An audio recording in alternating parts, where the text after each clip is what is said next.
They're disgusting. Eat the rich. Eat them all. That's what the Liberal Party seems to always be shouting from the rooftops as they express their severe hatred and disdain for the upper wealthy class of America. And they also don't shy away from blaming the Republican Party, and specifically President Donald Trump, for supporting that wealthy class. But what if I told you that right now, President Donald Trump is in fact eating the rich, but nobody can see it? I'm going to prove to you that he is in fact eating the rich, and I'm going to show you how he's doing it right now on American Advocates. Not only is President Donald Trump eating the rich, but it was actually Joe Biden who fed them their most significant meal money-wise that we have seen in a long, long time. Back in the year 2020, all the way up until 2022, we saw inflation skyrocket as $42 trillion of new money was printed under the Joe Biden administration. And guess who was there with their arms stretched out wide to rake in the majority of that money? The upper wealthy class. That's right, the richest 1% raked in a whopping 66% of that new $42 trillion of money that was printed, leaving the other 33% for us common goers. This is why from April 2020 all the way to December 31st of 2021, we saw the Dow Jones soar by 15,000. And optically, the media used that to make Joe Biden look great. However, what they weren't willing to show you was the correlating inflation graph alongside that Dow Jones soaring up. You see, when inflation soars up with the Dow Jones, that tells you one thing: the rich are getting richer and the poor are getting poorer. But thankfully we have President Donald Trump in office now, and he says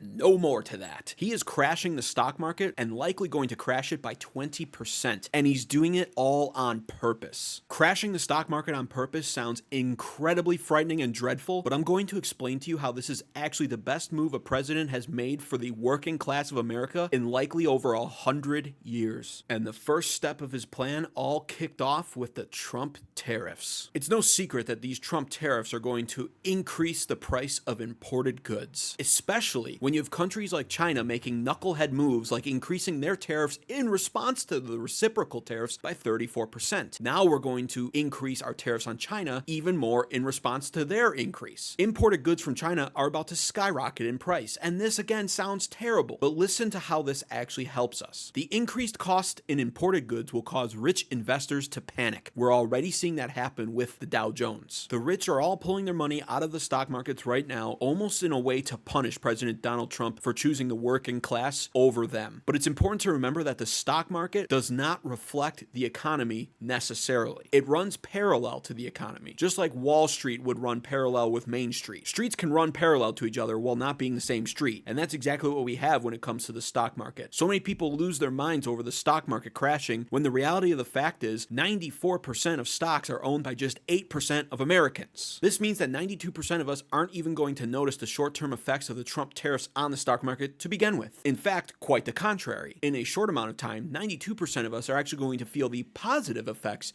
of the Trump tariffs and the stock market crashing. Here's why. When rich investors pull their money out of stocks, it doesn't just disappear into thin air, despite what some people think. The rich are too smart to let their money disappear. That's why they're rich. So they pull their money out of these stocks and they put them into something called a treasury. And a treasury is basically a giant IOU from the government. When this kind of money floods into the treasuries, it signals the Federal Reserve to begin lowering interest rates. What does this mean exactly? Think of an interest rate as no different than when you take out a credit card and spend a hefty amount on that credit card. If you don't pay that amount back in time, you're slapped with an interest rate. You then have to pay that amount back with interest, aka more money. And that interest is based off of a percentage. So when the Federal Reserve sees all this money pouring into treasuries and they lower the interest rates on debt, guess what happens? Now America can take those trillions of dollars that they owe in debt and refinance it at a much better and lower rate, essentially like swapping out a higher interest rate credit card for a lower one. And who benefits directly from this? Us taxpayers. But there is still more good news that comes out of this beyond just lower interest rates. You see, our dollar is actually going to get weaker in the short term because of this too. And again, that sounds dreadful and frightening. But guess what happens when the dollar gets weaker? Mortgage rates go down. And with lowering mortgage rates, Gen Zers and millennials can finally look into buying that house that they've always wanted to buy but never felt that they could. On top of that, Gen Xers and even boomers, perhaps, if they can shake off all that crankiness that they have, are also satisfied because now they can refinance their homes. But if you thought that this was all the good news that was going to come from all this, you're still wrong. There's even more. The Trump tariffs aren't just forcing the disproportionate stock market to correct itself in a way that's favorable to everyday Americans. These tariffs are also forcing foreign manufacturers to reshore and begin producing domestically right here in America once again. This creates tens of thousands of new jobs for hardworking everyday Americans. And not only will we be producing a lot more domestically, but it will also be harder to sell what is being produced domestically on a foreign scale because of these tariffs. And this is already going to take effect with people like farmers. And this is actually not as bad as you think it is, at least not for everyday Americans. Because what happens then is the farmers, looking for a profit, are going to start selling more of their goods domestically. This means an increased supply on crops and meat and poultry and eggs. We're already seeing it with eggs, actually. But all of your food, long story short, in the grocery stores is going to see a dramatic increase in supply. And this is basic economics that everyone can understand. That means much lower prices. All of this right now is to say that the uninformed or misinformed will try to tell you that tariffs are inflationary. But in fact, they're not, and they're actually de facto deflationary. Trump knows this. That's why he's implementing them. And we're about to see the positive benefits of the implementation of these reciprocal tariffs in likely just a few short weeks. Yes, there will be short-term pain, but that's why everyone says the long-term gain will be worth it. Cheaper food, more jobs, and better mortgage rates, all because one president finally had the nerve to make decisions that benefit the everyday American rather than the establishment elite rich. So next time you catch a pesky liberal shouting, "Eat the rich!" shout back to him,